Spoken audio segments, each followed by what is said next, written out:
जमलेल्या माझ्या तमाम महाराष्ट्रप्रेमी बांधवांनो, भगिनींनो आणि मातांनो,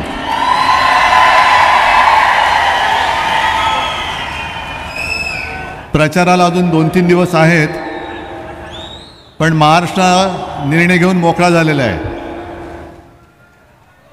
आज सकाळपासून सुरुवात झाली ही 4थी सभा. अजून एका सभेला जायचं आहे म्हणून थोडीशी घाई आहे. मी गेल्या वेळेला आलो होतो, प्रचंड मोठी सभा होती, अद्वैचा प्रवेश झाला, पण त्याच्याही आधी आलो होतो आणि तेव्हा मी आत्तापेक्षा वयाने लहान होतो. तेव्हा प्रशांतजींसाठी आलो होतो. शिवसेना प्रमुख स्वतः इकडे आले होते ह्याच मैदानामध्ये. आणि त्या काळामध्ये मला नाही वाटत मी भाषण करत होतो.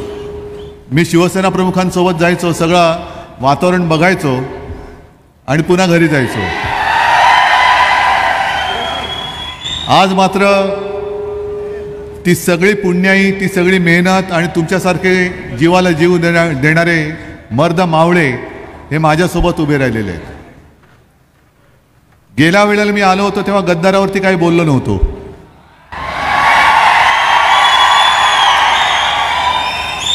तेव्हा त्याने असं दाखवलं गद्दारांनी की बघा माझ्यावरती काय बोललेलं नाहीत, माझं आणि यांचं काय वाकडं नाहीये. पण आज मी आलो त्या गद्दाराचा भुसा पाडायला चालवला आहे. कारण ही सगळी माणसं, ही सगळी माणसं खाल्ल्या मिठाला जागणारी नाहीयेत. अन्नाची शपथ घेऊन सुद्धा गद्दारी करणारी अवलाद आज गाडण्यासाठी मी इथे आलेलो आहे. दुर्दैव असं की गेल्या वेळेला कदाचित मीच आलो होतो त्यांच्या प्रचाराला आणि आज सगळीकडे जातोय. एका गोष्टीचा मला निश्चित अभिमान आहे की ज्याला आपण सगळ्यांनी मोठा केला तो गद्दार झाला, पण अजूनही मोठी करणारी माणसं माझ्या सोबत आहेत आणि त्याच जोरावरती मी लढतोय.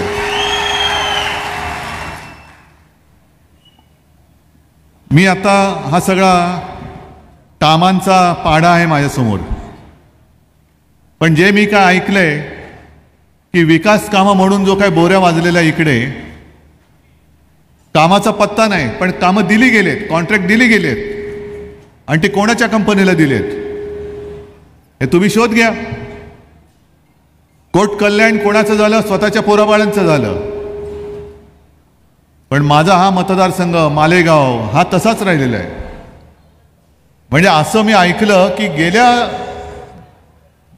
सभेच्या वेळेला मुद्दामून अडथळा निर्माण करण्यासाठी जे रस्ते खोदून ठेवलेले ते रस्ते अजून तसेच आहेत. पण मी हे रस्ते ज्यांनी खोदलेले तसेच ठेवले त्यांना मी खास धन्यवाद देतोय. तुम्ही म्हणाल हे काय नवीन खोदलेला रस्ता तसाच ठेवलाय, त्रास आम्हाला होतोय आणि तुम्ही त्यांना धन्यवाद देताय. तो एवढ्यासाठी कारण त्यांनी जो काय खड्डा खोदलाय, आता गद्दाराला गाडायला वेगळा खड्डा खोदण्याची गरज नाही, खोदलेला खड्डा त्याच्यातच गाडतो. मग बरोबर आहे ना, धन्यवाद दिले ते. मग आता फक्त त्या गद्दाराला गाडायचं आणि माती टाकायची नुसती. काय कसला कारभार चाललाय. आता नाशिकला मी जातोय, तिकडे येणारे काही नगरसेवकांना तडीपार केले असं ऐकलं. अद्वैला जवळपास वर्षभर तुरुंगात टाकलेलं. पण तुमच्या सगळ्यांसमोर मुद्दामून सांगतोय की अद्वैचं तर कौतुक आहेच, पण मला खास धन्यवाद प्रशांतजींना द्यायचे. कारण मी जेव्हा जेव्हा फोन करायचो मला म्हणाले उद्धवजी काळजी करू नका, काय वाटेल ते होऊ दे, आम्ही त्यांच्यासमोर झुकणार नाही, गद्दारी तर आमच्या रक्तात नाही, करू दे, किती अत्याचार करतील. आणि आता तो क्षण आलाय. तुम्ही माझ्याकडे येणाऱ्या आणि माझ्या कार्यकर्त्यांना तडीपार करता, त्यांच्यावरती खोट्या केसेस टाकता. आता येताना नांदगावला गेलो होतो, तिकडे सुद्धा तेच आहे. खोट्या केसेस टाकायचे, आयुष्यातून उठवायचं. पण आपलं सरकार आल्यानंतर या सगळ्या केसेस मी काढून टाकेन, खोट्या केसेस काढून टाकेन. माझा शिवसैनिक हा पुन्हा ताठ मानेने तुमच्या सोबत, तुमच्या बरोबर फिरल्याशिवाय राहणार नाही. आणि ज्यांनी ज्यांनी खोट्या केसेस टाकल्यात तो किती मोठा दादा असू दे, त्याला तुरुंगामध्ये टाकल्याशिवाय राहणार नाही. आजपर्यंत तुम्ही शिवसेनेचा दयाळूपणा पाहिलात, पण त्या दयाळूपणाचा अर्थ नाही असा नाहीये की आम्ही नामर्द आहोत. आज सुद्धा शरम वाटली पाहिजे त्या लोकांना. म्हणजे असा चोर मी कुठेही दुनियेत पाहिला नाही की तुमचं सामान चोरल्यानंतर जो तुमच्या समोर येऊन गर्वाने सांगेल, बघ तुझं सामान मी कसं चोरलं, आता हे माझंच आहे. अरे माझा पक्ष चोरून तुमचा सांगताय, माझं चिन्ह चोरून तुमचं सांगताय, माझे वडील चोरून सुद्धा ते तुमचे सांगताय. मग तुमच्या वडिलांचं कर्तृत्व काय? आणि मी आजपासून सुरुवात केली, प्रत्येक सभेत मी सांगणार आहे, मिंद्याला सुद्धा आव्हान देतोय. मिंदे म्हणजे कोण? ते दाढी खाजवत फिरतात ना सगळीकडे, ते पण दाढी हे पण दाढी. पण त्यांना मी आव्हान देतोय की तुम्ही गद्दारी केलीत. जर तुम्ही मर्दाची औलाद असाल तर माझ्या वडिलांच्या ऐवजी स्वतःच्या वडिलांचा फोटो लावा आणि मग मतदानाला या. मी येताना अद्वैचं भाषण जे काय कानावर येत होतं त्यांनी त्यांचं सांगितलं ना, पिढ्या कशा कोण कोण काय काय होतं, तसं सांगा ना. मिंद्यानी सांगा तुमचे वडील कोण होते, काय होते. मी असं नाही म्हणत ते वाईट आहेत म्हणून, पण ज्या महाराष्ट्रासाठी, महाराष्ट्राच्या भूमिपुत्रांना न्याय देण्यासाठी शिवसेना प्रमुखांनी ज्या शिवसेनेची स्थापना केली, ती शिवसेना महाराष्ट्र लुटून तुम्हाला गुजरातला न्यायचं आहे, त्यांची चाकरी करण्यासाठी संपवायला तुम्ही निघालात. काय इकडे काय विकास केलाय? किती उद्योग आणलेत, किती रोजगार आणलेत, किती शेतकरी खुश आहेत, कांदा उत्पादक किती आहेत? आलेत का कांदा उत्पादक? आलेत ना, सगळा आनंदी आहात ना रे बाबानो. अरे मोदी शहा येऊन गेले, इकडे तिकडे फिरतायत, तरी सुद्धा तुम्ही दुःखी. कारण ह्यांचं जी काय दरिद्रीपणा चाललेला आहे, नतद्रष्टपणा चाललेला आहे. पांढरा कांद्यावरची निर्यात बंदी उठवली. कुठे तुम्ही कोणी किती लोक पांढरा कांदा उत्पादन करता? मग कुठे होतो? मग त्यांच्यासाठी तुम्ही तेवढी फक्त निर्यात बंदी उठवता आणि माझा महाराष्ट्राचा जो कांदा उत्पादक शेतकरी आहे तो मेला तरी चालेल, कर्जबाजारी झाला तरी चालेल, आत्महत्या केली तरी चालेल, पण तो रडलाच पाहिजे, त्याच्यावरती मी निर्यात बंदी उठवणार नाही. हा काय कारभार होऊ शकतो? मग मी तुम्हाला वचन देतो, आपलं सरकार आणा, मी तुमचे प्रश्न सोडून दाखवतो. मी दाखवतो प्रश्न सोडून. कारण संपूर्ण राज्य, सगळ्या राज्यात कानाकोपऱ्यामध्ये मशाल धगधगते. आणि मशाल केवळ आपल्या निशाणीची मशाल नाहीये, तर त्यांच्या सगळ्यांच्या आयुष्याच्या ज्या होळ्या पेटवाले भाजपवाले निघालेत आणि मिंदे निघालेले आहेत, त्यांचा भ्रष्ट कारभार जाळून टाकण्यासाठी महाराष्ट्राच्या कानाकोपऱ्यात मशाल पेटलेली आहे. एक तर तुम्ही गद्दारी करून सरकार पाडलत, वरती दादागिरी करताय. बघून घेऊ तुम्हाला, बघू ना. उद्या तुम्ही तुमची 10 दिवस थांबा, रस्त्यावरती याल तेव्हा जनतेत बिना संरक्षण फिरून दाखवा. आता सगळं जे काय संरक्षण आहे, माता भगिनींना संरक्षण नाहीये, पण गद्दारांना, गद्दारांच्या कुटुंबियांना, त्यांच्या ड्रायव्हरला, घरकाम करणाऱ्यांना, त्यांच्या कुटुंबियांना, त्यांच्या सेवेसाठी पोलीस लावलेत. पण ज्या पोलिसांनी माझ्या माता भगिनींचं रक्षण करायचं, तिकडे रक्षण नाहीये. मग लोकसभेमध्ये एक जो फटका तुम्ही दिला, एक जी अशी लाथ घातली त्यांच्या सणसणीत,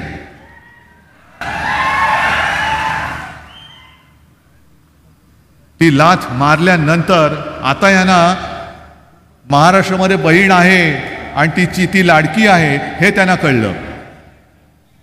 शेतकरी राहतोय, त्या शेतकऱ्याच्या डोक्यावरती कर्ज आहे हे आता त्यांना कळलं. आता थापा मारतायत. आता निवडणुकीच्या तोंडावरती बहिणीला 1500 रुपये देऊन त्याच्या जाहिराती करताय मोठ्या.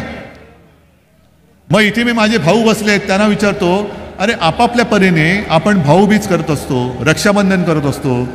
भाऊ जे काय बहिणीला देतो त्या बहीण आणि भावाच्या प्रेमाची होर्डिंग करून तुम्ही जाहिरात करता का रे?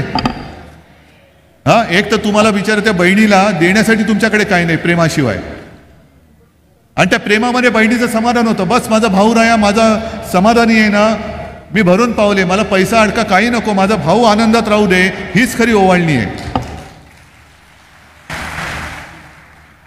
मग ते नातं तुम्ही त्याला व्यवहाराचं रूप दिलं आणि जणू काय 1500 रुपये दिले म्हणजे या सगळ्या माता भगिनी त्यांच्या नोकर झाल्या, अशा पद्धतीने त्यांची मस्ती सुरू आहे. मी प्रत्येक सभेत मुद्दामून 2 उदाहरणं सांगतोय. एक कोल्हापूरचा त्यांचा खासदार, काय नाव त्याचं, महाडिक, सगळ्यांना कळलंय काय बोलला तुम्हाला माहितीये, माता भगिनीनं तुम्हाला कळलंय का? त्यांनी भर सभेत सांगितलं की सगळ्या महिलांचे फोटो काढा आणि जर का ह्या तिकडे पलीकडच्या सभेला गेल्या तर आम्हाला कळवा, पैसे आमच्याकडनं घ्यायचे आणि त्या सभेला जायचं, असं नाही चालणार. मग संभाजीनगर मध्ये मी गेलो होतो, तिकडे मिंद्यांची एक उमेदवार आहे, त्यांनी सुद्धा सांगितलं की 1500 रुपये दिल्यानंतर घेतल्यानंतर जर मत त्यानं दिलं तर तुमच्याकडनं आम्ही 3000 रुपये वसूल करू. काय तुमच्या वाडवडिलांचा पैसा वाटताय काय, घरनं पैसा आणताय? अरे ज्या महाराष्ट्राने, ज्या जिजाऊने शिवाजी महाराजांना जन्म दिला त्या आईची विटंबना किंवा किंमत ही 1500 रुपयांनी करता तुम्ही? महाराष्ट्र आईला मानणार आहे, महाराष्ट्र बहिणीला मानणार आहे. नुसते पैसे देऊन त्यांचं सुख समाधान मिळणार नाहीये. त्यांची मुलं कशी शिकणार? शेतकरी असेल त्याच्या डोक्यावरचं कर्ज हे 1500 रुपयात फिटू शकत नाही. म्हणून मी जे काही ठरवलेलं आहे, ही जी काही वचनं आहेत, मी वचननामा खिशामध्ये घेऊनच फिरतोय. ह्याच्यामध्ये मुख्य 10 वचनं दिलेली आहेत आणि सविस्तर वचननामा हा पाठीकडे जो QR कोड आहे तो जर का स्कॅन केला तर सविस्तर वचननामा शिवसेनेचा मिळेल. मला कल्पना आहे की अनेक शेतकरी आणि त्या शेतकऱ्यांची मुलं ही पैसे नाहीत म्हणून शिकू शकत नाही. बरोबर आहे का चूक आहे? शाळेत जाऊ शकतात, फी परवडते, डोक्यावरचं कर्ज फिटते नाही. मग मुलं बिचारी करणार काय? त्यांना शिकायचंय, मोठं व्हायचंय, पण शाळेमध्ये जाऊ शकत नाही. याचं कारण फी भरायला पैसे नाहीत. पण म्हणून शिक्षणापासून ते वंचित कसे का राहू शकतात? आणि त्यासाठी मी जे काही ठरवलेलं आहे की मुलींना जसं मोफत शिक्षण मिळतं हे देत आहेत की नाही मला कल्पना नाही. नसेल देणार तर तेही मी देतोय. आणि मुलींसोबत माझ्या महाराष्ट्रात जन्मलेल्या प्रत्येक मुलाला मी मोफत शिक्षण दिल्याशिवाय राहणार नाही. वा मोठे वा, शिका, स्वतःचा काहीतरी उद्योगधंदा सुरू करा. कारण हे सरकार आता 10 दिवसासाठी राहिलेले आहे.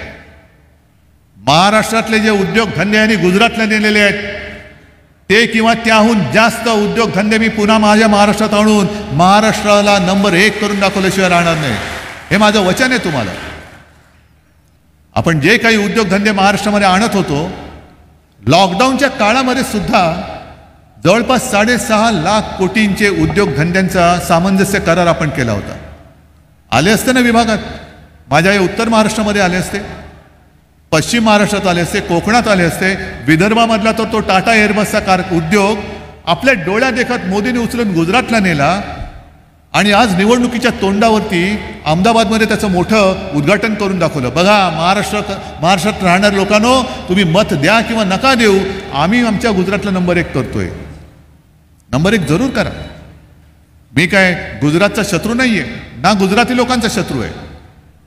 पण तुम्ही माझ्या महाराष्ट्राच्या तोंडातला घास हिसकावून घेऊन खेचून काढून जर गुजरातच्या तोंडात घालणार असाल तर तो हात मी छाटल्याशिवाय राहणार नाही. नक्की छाटून टाकेल. आणि आता तुमच्या लक्षात येईल की यांनी सरकार का पाडलं. अजित पवारांनी सांगितलेले, आज मला वाटतं शरद पवार बोललेत की सरकार पाडण्याच्या वेळेला का सरकार त्यांचं स्थापनेच्या वेळेला कोणता उद्योगपती बसला होता? अदानी. म्हणजे आता हे उद्योगपती सरकार कोणाचं हे ठरवायला लागलेले आहेत. म्हणजे मतदानाला काही किंमत नाहीये. आपल्यावरती राज्य कोणी करायचं हे उद्योगपती ठरवणार. महाराष्ट्रातल्या जमिनी कोणाच्या घशात घालायचं हे सगळं अदानीकडे जाणार. मग जशी मुंबई 1001 एकरच्याहून जास्त ही जागा अदानीच्या घशात त्यांनी घातली, ती मी खेचून काढणारे बाहेर परत. पुन्हा हे सरकार आलं आणि तुमच्या 7/12वरती अदानीचं नाव लागलं तर तुम्ही न्याय कोणाकडे मागणार? न्याय मागेपर्यंत आणि न्याय मिळेपर्यंत आयुष्य निघून जातं. सुप्रीम कोर्टामध्ये आपल्या शिवसेनेच्या त्या गद्दारांच्या अपात्रतेचा निर्णय झालं, संपला. आता ती टर्म संपून गेली. 2.5 वर्ष झाली नुसते आपले वाटत बसले होते मिऱ्या. चंद्रचूड साहेब वाटलं होतं काहीतरी निकाल देतील, पण काही निकाल दिला नाही. नुसती लेक्चर अशी जोडली, यावर टेव असं झालं पाहिजे, तसं हे बरोबर नाही, हे चूक केलंय, असं होणं गरजेचं होतं. अहो मग एवढं सगळं कळलं होतं तर निकाल का नाही दिलात? मग तिकडे हा जर का एवढा विलंब देशाच्या लोकशाहीच्या निर्णयाबाबत लागत असेल तर तुमच्या न्याय हक्कासाठी किती विलंब लागेल? या सगळ्या ज्या काही गोष्टी मी बोलतोय तुम्हाला ते माझ्या अनुभवातून सांगतोय. द्यायचेत ना आम्हाला, भरपूर काही गोष्टी करायच्या आहेत. शेतकऱ्याला परत एकदा कर्जमुक्त मी करून दाखवणार म्हणजे दाखवणारच आहे. कांद्याला हमी भाव देणार, सोयाबीनला हमी भाव देणार. मी सर्व शेतकऱ्यांना सांगतोय महाराष्ट्रातल्या की बस फक्त 8 दिवस कळ सोसा. या 8 दिवसामध्ये तुम्ही जर का हे सरकार बदलून दाखवलं तर तुमचं नशीब बदलणार आहे. तुमचं नशीब बदलणार आहे. तुम्ही फक्त केवळ सरकार नाही बदलणार, तुमचं नशीब बदलणार आहात. आणि तुमच्या आयुष्यामध्ये जो काय काळोख दिसतोय तो काळोख दूर करण्यासाठी तुमच्या हातामध्ये मी मशाल दिलेली आहे. ही मशाल निशाणी अशी तशी उगाच काहीतरी घ्यायची म्हणून घेतलेली नाहीये. जेव्हा मला कळलं की हा यांचा डाव चाललेला आहे आणि आपलं नाव चोरणार, निशाणी चोरणार, तेव्हाच म्हटलं यांचा सगळा भ्रष्ट कारभार आज जाळून टाकण्यासाठी धगधगती मशालच आता हातामध्ये घ्यावी लागणार. आणि एकदा तुम्ही सरकार बदला, अद्वै दादा तर निवडून आणलाच पाहिजे, तुम्हाला आणावाच लागेल. कारण त्यांनी तुमच्यासाठी तुरुंगवास भोगला पण निष्ठा नाही विकली. निष्ठा नाही विकली. तो तुरुंगवास भोगला पण गद्दारांसारखा त्यांचा बूट नाही त्यांनी चाटले. ना तो लाचार झाला ना कुठे घाबरला. आणि असा तुम्हाला मर्दगडी, तुम्हाला पण अभिमान वाटला पाहिजे, अरे आय काहीतरी कुछ तो दम है, कुछ तो दम है. पण अद्वैत जिंकतो हे नक्की आहेच. त्याला अपशकुन करायला, मुद्दामून सांगतोय तुम्हाला, अपशकुन करायला गद्दार तर उभा आहेच, पण मध्ये आणखीन 1-2 उभे आहेत. कोण आहेत तुम्हाला माहिती आहे? हे मांजरमध्ये येऊ देऊ नका, अजिबात येऊ देऊ नका. आता तो जो काय भाजपच्या पोटात गोळा आलेला आहे, उद्धव ठाकरेंना म्हणे मुसलमानांनी भरभरून मतं दिली, हो याही वेळेला देणार आहेत.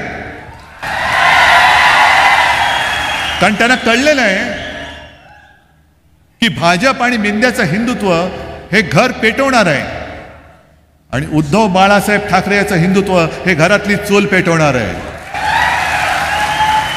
आम्ही रामाला जरूर मानतो, पण हृदयात राम आणि हाताला काम देणार आमचं हिंदुत्व आहे. म्हणून खास करून या वर्गाची मतं फोडायला हा उभा करायचा, त्या समाजाची मतं फोडायला तो उभा करायचा. पण ही सगळी जी काय मतदार आहेत तिकडे सुद्धा मुस्लिम आले असतील, मला नाही माहिती. आज देखील जिथे जिथे जातो तिथे काही मुस्लिम महिला किंवा मुस्लिम बांधव येऊन भेटतात. ते सांगतात, उद्धव जी आपने कोरोना के समय में जो काम किया वो हम भूल नहीं सकते. आपने हमारा मजहब देके काम नहीं किया, आपने सबके साथ न्याय किया, भेद नहीं किया. आणि हे जे काय आता सांगतायत, काल देवेंद्र फडणवीस तिकडे शिवाजी पार्कला बोलले की आता मतांचं धर्मयुद्ध करा.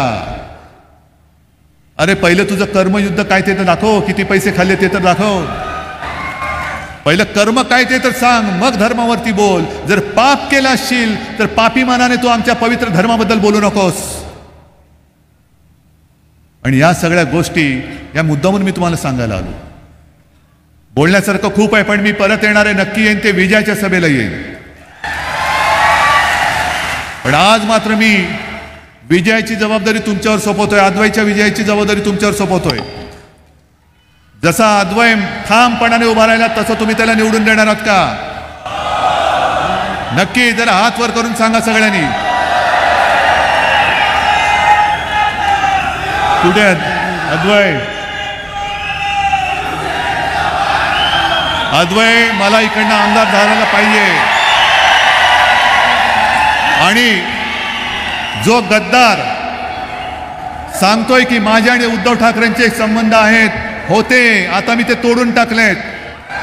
गद्दाराशी एक कण सुद्धा माझा संबंध नाही. एका सुद्धा गद्दाराला मी घेऊन उमेदवारी दिलेली नाही. आणि यापुढे एक सुद्धा गद्दार ह्या मालेगावमधनं निवडून येता कामा नये. तुमच्या मतदारसंघाला लावलेला आणि जो कलंक आहे तो पुसून टाकण्याची आता संधी आलेली आहे. आणि मला खात्री आहे की ही संधी ही तुम्ही वाया घालवणार नाही. आणि परत एकदा सांगतो की एका प्रश्नाचं उत्तर 20 तारखेला तुम्हाला द्यावं लागेल, जे 23 तारखेला जगाला कळेल. तुमचं आयुष्य, तुमचं भविष्य हे तुम्हाला गद्दाराच्या हातात द्यायचंय की मर्द निष्ठावंताच्या हातामध्ये द्यायचंय, हे तुम्ही उत्तर द्यायचंय. आणि मला खात्री आहे की गद्दार किती त्यांनी पैसा वाटला, कारण पैशाचा महापूर आहे, धबधबा पडेल, पण त्या पैशाला तुमचं आयुष्य विकू नका. आता जर का चुकलात तर मात्र आयुष्यात काळोख होईल. आणि आयुष्यात काळोख नको असेल तर मग मात्र मशालीशिवाय पर्याय नाही. मशालीला प्रचंड बहुमताने निवडून देऊन तुमचं आयुष्य सुखाचं, समाधानाचं आणि आनंदाचं करा, एवढीच विनंती करतो आणि आपली रजा घेतो. जय हिंद, जय महाराष्ट्र.